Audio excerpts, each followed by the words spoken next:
it's BrotherMunro here. Welcome to the State of the World 1856.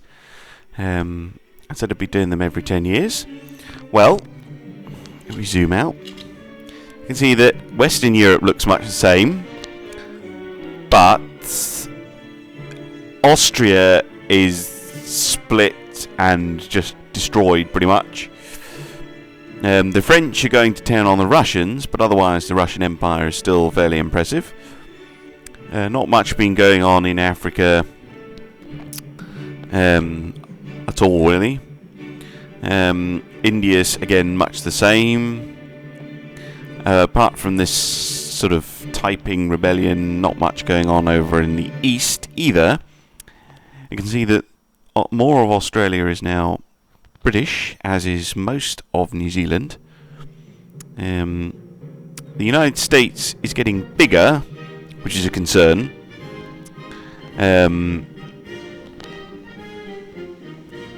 However, this little bit is now British, quite rightly too. Canada is well on the way to becoming a full Dominion. It's all broken up into little bits at the moment. South America, much the same as it was, I think. Yeah, much the same. And that's pretty much it in terms of what's going on around the map. Britain, trade still going strong. Although I've just noticed we can start selling wine and steamer convoys, which will make us quite significantly more money. Still have a sulfur problem, still have a cotton problem. Otherwise, everything going pretty well. Budget-wise, I managed to lower taxes a little bit.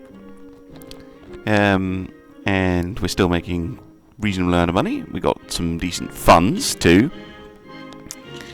Still very much the Liberals, the Whigs in charge, because they're an excellent party. Only thing I wish they had was full citizenship. Haven't made any changes in the political or social reforms. Relations, generally good. Not getting on so well with the Russians or the United States, but meh. Population-wise, pretty much the same as it was before. Got some more others in terms of religion, and there's less conservatives. We start getting some anarcho-liberals.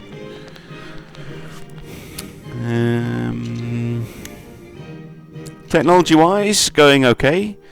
Way behind on culture, but it's not really the most important one. Currently researching breech-loaded rifles, which is a significant. You can see it makes everything better. And we'll have a quick look in the ledger. So we are number one, clearly, followed by France, the United States, Prussia, Austria, Sweden, Spain, and Russia. They're the great powers. Prestige rankings are completely messed up. It's us over 400 prestige out in front, followed by Brazil, for some reason, Sweden, the Ottomans, the Prussians, Nicaraguans, Egypt. You know, it's the great powers. Quite a lot of them have got rubbish prestige. I mean, not USA minus 76, that was us. In terms of military strength, we're way out in front. And still about 100 clear of the next competitor in terms of industrial power. USA's catching up quite quickly, though. National comparison. I left the game running so we can actually have a look at this. World's biggest exporter, and import quite a lot as well, but our import-export balance is excellent. Moving up in the literacy ranks, and just behind Norway, and still ahead of the United States, which is quite good. I think in terms of the European part, apart from Prussia, damn them. Population-wise, pretty high up, which is impressive because we don't have India. Political system, same as it is before. Have a look, see if there's anyone interesting. Some socialists, a socialist monarchy in Taiping. Well, there you go. Some weird reactionaries, liberals, conservatives. Okay, so not that interesting. National population code. Current wars: Russia versus France, Teresa versus France, and Taiping, which is a tiny country, versus everybody. That's what happens when the British Empire goes to war with someone. You get everyone else as well. In terms of railways, that was an event. Otherwise, we have maximum level railways everywhere, which is excellent news. Industry overview. Don't have anything making a loss, and got some quite profitable factories going on. Resource overview. Leading producer. This is quite an interesting one to look at. So, United States leads in tobacco, steamer ships, luxury goods, booze, cotton, and cement. The Kingdom of Two Sicilies, which is South Italy, artillery and sulphur. Sweden leads the way in clippers, so sailing ships. Prussia in wine and glass, which must annoy the French. France leads in lumber, furniture and clothing. Dutch East Indies in coffee. Denmark in canned food. No one produces any rubber oil yet. We lead in sugar, steel, small arms, rifles, paper, machine parts, livestock, iron, fish, fabric, coal, and chemicals. India leads in opium, fruit, and dyes, and China in tropical wood, timber, tea, silk, precious metal, and grain. So we sort of have control of the basic. Got a lot of the key basic industries, which is good for us.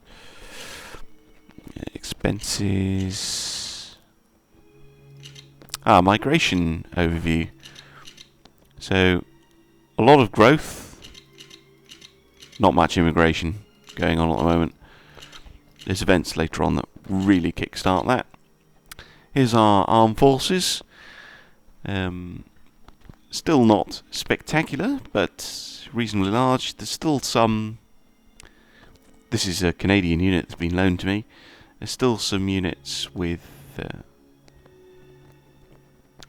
without attachments. I might have to look at this first corps in Pembina. Not quite sure what that is. I think that might be a loaned unit. Ships, lots of them. So National Army comparison, total nowhere near the largest. Will be way down. Where have we gone? There we are. Okay, so it's less than Brazil, but we have a large mobilisation pool. In terms of ships, way ahead, more than double. And India is third, who's an ally. So, not really a problem. And there's the history, which has gotten bigger. If there's anything in particular you want me to have a look at, let me know. Otherwise, hope to see you next time.